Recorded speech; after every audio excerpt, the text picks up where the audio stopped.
Serious stuff now.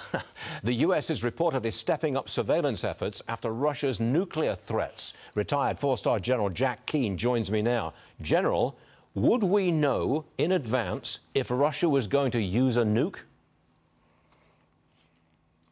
I think so. I mean, first of all, we know where the tactical nuclear storage sites are.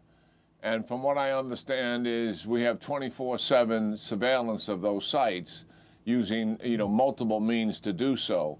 But here's the complication.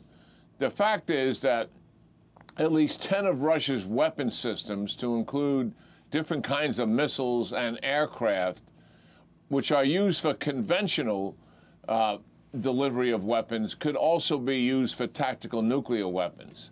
So certainly trying to track all of that adds to the degree of complication. But nonetheless, our intelligence services certainly have been hard at this ever since the first time that Putin or his surrogates brandished the idea of using nuclear weapons. So it's likely our government would have some early warning. Whether they would share that with us at the time while they're reacting to it is another matter. But yes, I think we're in pretty good shape there.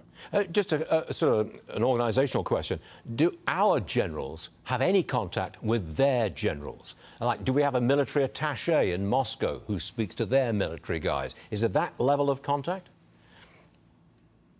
Well, we've had regular contact for some time between the chairman of the Joint Chiefs and his counterpart in Russia, General Gerasimov.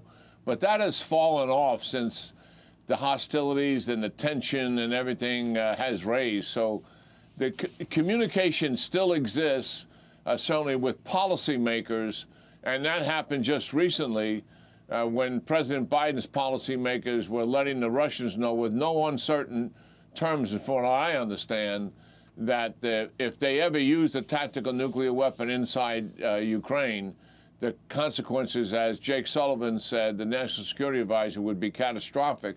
And I'm also led to believe they had a degree of specificity in terms of what that meant, Stuart, which they're not willing to share with the American people, and I agree with that. I don't think we should be debating what we're actually going to do on national television. Russia denies claims that they sabotaged the Nord Stream pipeline. What do you make of that?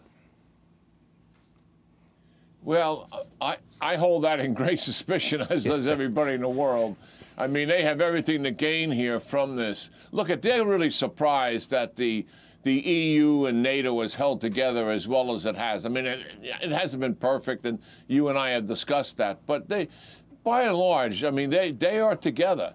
And they're also looking, while this hardship of the winter and the energy cutoff is going to impale them to a certain degree, they're toughening up to it. But the Russians want to make this even more serious from just cutting off their own gas and oil exports here. Look at the Norwegians have 5 different pipelines that go to the UK, Germany, France, Poland, and Belgium.